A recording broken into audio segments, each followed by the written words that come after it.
You're on a rock, floating in space. Have you ever wondered how we got here? Well, about 4.5 billion years ago, the Earth was a big ball of flaming rocks, constantly bombarded by even more rocks from space. Fun fact, those rocks probably had some water inside them which has now turned into steam.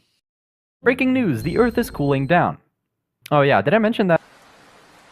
Whoops, everything's flooded. But hey, at least there's some cool stuff at the bottom, like hydrothermal vents, which are piping hot and filled with a bunch of chemicals that can make some very interesting stuff. Wait a minute, what the heck is going on here? Biology is the study of life, but really, it's just chemistry in disguise. I mean, you and I are basically just a big ball of molecules that can make funny sounds. Carbohydrates, lipids, proteins, and nucleic acids are some of the molecules that are fundamental to life. Carbohydrates give you quick energy, lipids store long-term energy and make membranes, proteins make up tissues, and nucleic acids make DNA. Also, to make all the chemical reactions possible, living beings have inside of them a bunch of enzymes. They're special proteins that act as catalysts, which just means they help chemical reactions speed up by either breaking down or combining one specific thing. For example, lactase breaks down lactose, the sugar found in milk. Okay, so enzymes make life possible by speeding up chemical reactions, but what even is life? Scientists don't really seem to agree, but obviously a cat is different from a rock. The cat can produce energy by metabolizing food, it can grow and develop, reproduce, and it responds to the environment, whereas the rock does not. Also, unlike rocks, every living thing on Earth is made of cells, of which there's two main categories, eukaryotes and prokaryotes. Eukaryotes have fancy organelles which are bound by membranes, like the nucleus inside of which is DNA. Prokaryotes have none of those organelles, and the DNA is just kinda chilling there, like freely floating around. This is why prokaryotes are just single-cell organisms like bacteria and archaea, whereas eukaryotes can form complex organisms like protists, fungi, plants, and animals.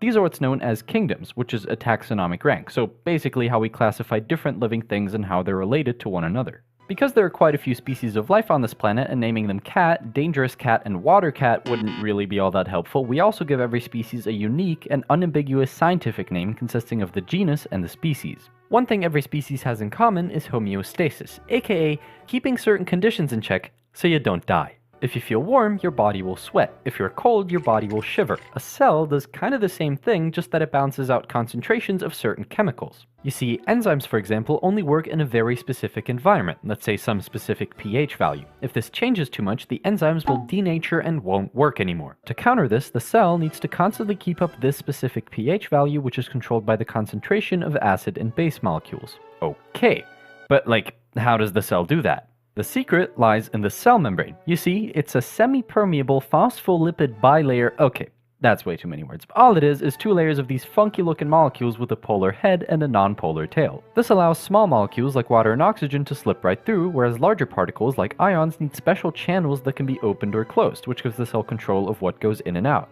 Naturally, particles move with the gradient, so from a place of high concentration to a place of low concentration. Or, in the case of water, it can also move to a place of high solute concentration, so for example, salt. Welcome to Biology Pro Tips Season 1. Tip of the day, do not drink too much salt water. There's a bunch of salt in salt water. In fact, more salt than inside of a cell, which means it will draw water from your cells and dehydrate you.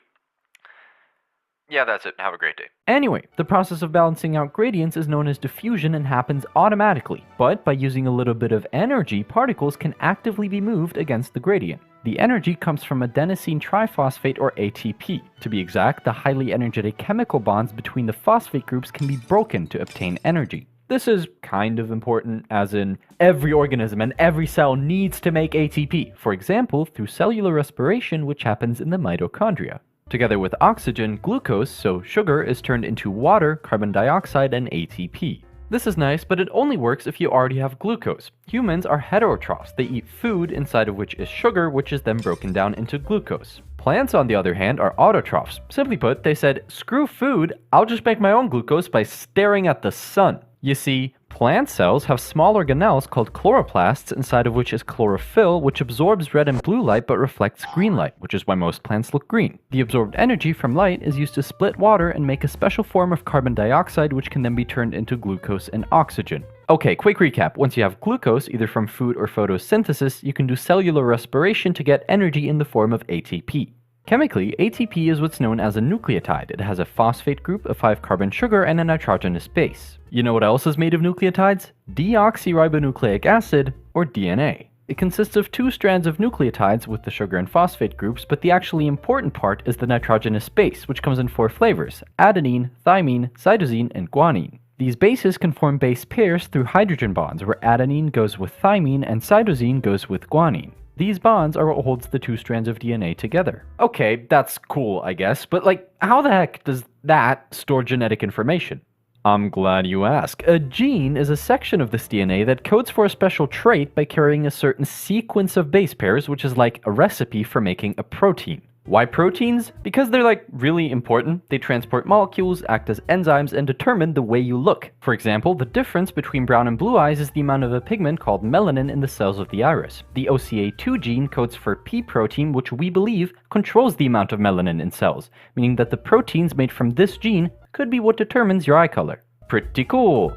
There's just one issue. Your DNA and its information is in the nucleus, but proteins are made in organelles called the ribosomes. How do we get the information from A to B? The answer is RNA. It's kind of like DNA, just that it's most often a single strand. It uses ribose instead of deoxyribose, and instead of thymine, it uses uracil, which makes it less stable. But that's besides the point. Here's what RNA actually does. Let's say you want to make the protein coded for by this gene. An enzyme called RNA polymerase will split the DNA and make a strand of RNA with a complementary basis, essentially copying the information from the DNA to the RNA. This is called transcription. The new strand is called messenger RNA or mRNA because it carries this message out of the nucleus to a ribosome. Remember how I said that a gene is like a recipe for a protein? Well, on the mRNA, which carries the same base sequence as that gene, every group of 3 bases, which is called a codon, codes for a specific amino acid, which are the building blocks for proteins. These amino acids are carried by special molecules called transfer RNA or tRNA, which have a unique anticodon that can only attach to its matching codon on the mRNA. The job of the ribosome is to read over codons on the mRNA and attach the matching tRNA molecules, which then leave behind their amino acid. As the ribosome moves along the mRNA and attaches more tRNA, which happens a couple thousand times, the amino acids combine into a polypeptide chain, which is just a really long chain of amino acids that can be bunched up, creased, smacked, and folded into a protein. Okay, let's recap. A gene is copied onto mRNA, which is then used to build proteins by assembling a chain of amino acids, aka transcription and translation. Welcome to Biology Pro Tips Season 2! If you want to decode a sequence of RNA, there is actually a chart for that.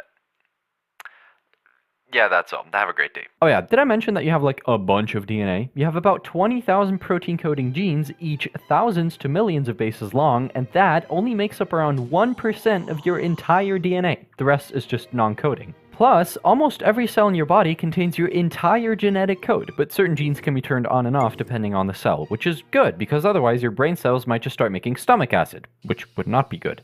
Fun fact, if you were to stretch out the DNA of just one single cell, it would be about 2 meters long. Wait a minute, how does that fit into a microscopic cell? Well, if you were to look inside the nucleus, you wouldn't find the DNA just floating around like this, or even this. No, you would actually find lots of these worm-looking things. To be exact, DNA is coiled up around proteins called histones, which are then condensed into strands of chromatin, which are then coiled up even more to make tightly packed units of DNA called chromosomes, which kind of look like worms. Different sections on a chromosome carry different genes, and the entire human genome is split amongst 23 different chromosomes, although every body cell has 2 copies of every chromosome, one from the mother and one from the father. For most chromosomes, the 2 copies are said to be homologous, meaning that they carry the same genes in the same locations. However, the 2 versions of a gene can be different, so the mother's gene could code for brown eyes while the father's gene codes for blue eyes. These different versions of a gene are called alleles. For most of your genes, you have 2 alleles, one on each chromosome from either parent. These alleles can be dominant or recessive, which determines which of them is expressed. For example, brown eye color is a dominant trait, which is shown by an uppercase B, whereas blue is recessive, which is shown by a lowercase b. All this means is that if you have the dominant brown allele, you will have brown eyes, no matter what the second allele is. Only when there are 2 recessive alleles will it be expressed. With this knowledge, we can predict the future. Let's look at how this trait is inherited from parents to children. Both of these parents have brown eyes, but also have a recessive blue allele in their genotype.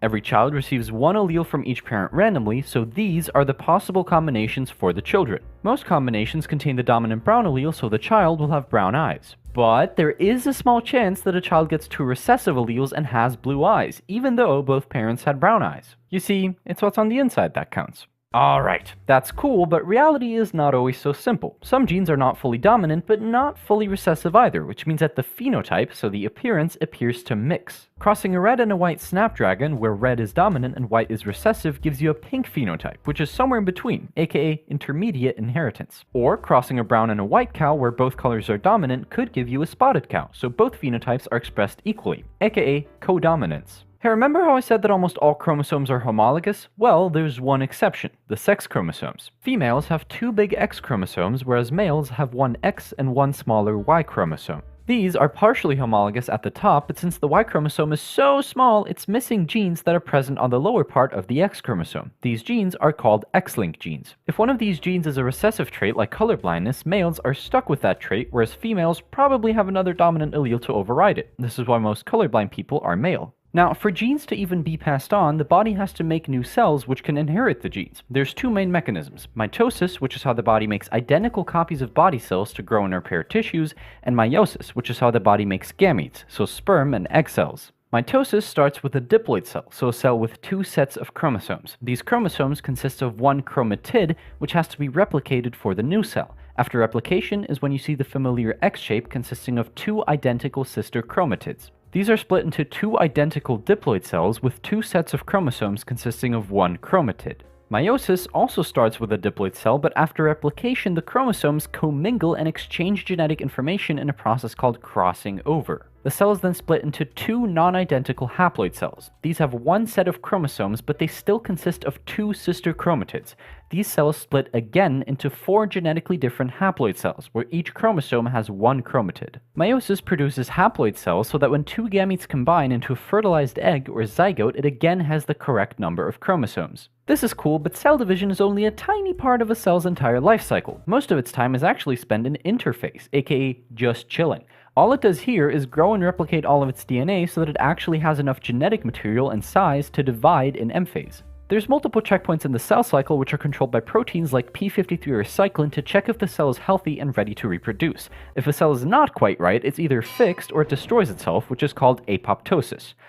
Or at least, that's what it should do. Normal cells replicate until there's no need to, but some cells just keep going. This is because they don't respond correctly to these checkpoints and end up replicating out of control and functioning wrong, which is also known as cancer. This damaging behavior is often the result of a gene mutation, which is a change somewhere in the base sequence of a gene. This can happen during DNA replication when a single base is changed, left out, or inserted into the original sequence. This often changes the protein coded for by that gene, and let's just say that change is often not optimal. Another type of mutation happens in chromosomes, where entire sections of a chromosome could be duplicated, deleted, flipped around, or transferred between chromosomes. The most famous chromosomal mutation is probably when the 21st pair of chromosomes has an additional copy, so that there's 3 instead of 2. The result? Down syndrome. Mutations might seem like a bad thing, but actually they can also be neutral or even beneficial. For example, a species of yellow grasshoppers might mutate and become green, which makes them blend in with the grass and get eaten less. Over time, you can expect to see more and more green grasshoppers as their fitness has increased. Not that kind of fitness as in they can have more offspring because they get eaten less. This is natural selection and the driving factor behind evolution, as the poorly adapted species get selected against and the fittest species, which has adapted to the environment, survives and has the most offspring, passing down the trait that made them survive. But sometimes random species get lucky and survive big extinction events or maybe find new land with no competition. They're gonna survive even if their genes are actually kinda bad. This is called genetic drift. If you think adaptation is cool, yeah, but it also kinda sucks. You see, humans can get sick from bacteria or viruses, but nowadays we have medicine that works. Good. However, what if the bacteria mutates and suddenly the medicine doesn't work anymore? Well, that's kind of exactly what's happening, and we have no clue how to fix it. So, yeah. Oh yeah, by the way, one thing many people confuse is bacteria and viruses, and no, they're not the same. Bacteria are prokaryotes, they consist of a single cell which can reproduce on its own, and we treat bacterial infections such as strep throat and tetanus with antibiotics. Viruses are not made of cells. In fact, we're not even sure they're alive. They share some signs of life, but they can only reproduce inside a host. They don't grow, so it's not really alive, but it's not dead either. It's more like a non-living kind of thing. Also, you cannot treat viral infections with antibiotics. Most of the time, you just have to chill out and let your immune system do its thing. Now you might think bacteria are a bad thing, but actually you have millions of good bacteria inside your gut. They live in symbiosis with you. You give them food and they help you digest it. Speaking of digestion, your body is made of many complex organ systems that work together to make sure you don't die. And I know what you're thinking.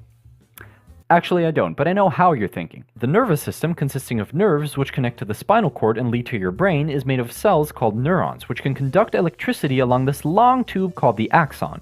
Anything you see, think, and feel, it's all just electrical signals going to your brain, and your brain telling your body how to respond. To be exact, the signals are called action potentials and happen at the same strength and the same speed every time. So the only difference between, hey, I'm a little cold, and oh my god, I'm on fire, is where it happens and how frequent the signals are. When a neuron is just chilling, the axon is more negative on the inside than on the outside because there's an unbalanced amount of ions. This causes an electric potential of about negative 70 millivolts. When there's a stimulus, signaling molecules called neurotransmitters dock onto ion channels on the axon and open them, letting ions flow and changing the electric potential around that area. Now, action potentials are all or nothing. A small stimulus won't really do anything, but if the potential exceeds about negative 55 millivolts, the neuron gets excited. Ion channels around the stimulus open and ions rush into the cell. This causes the charge distribution in that section of the axon to reverse for a split second, which is called depolarization.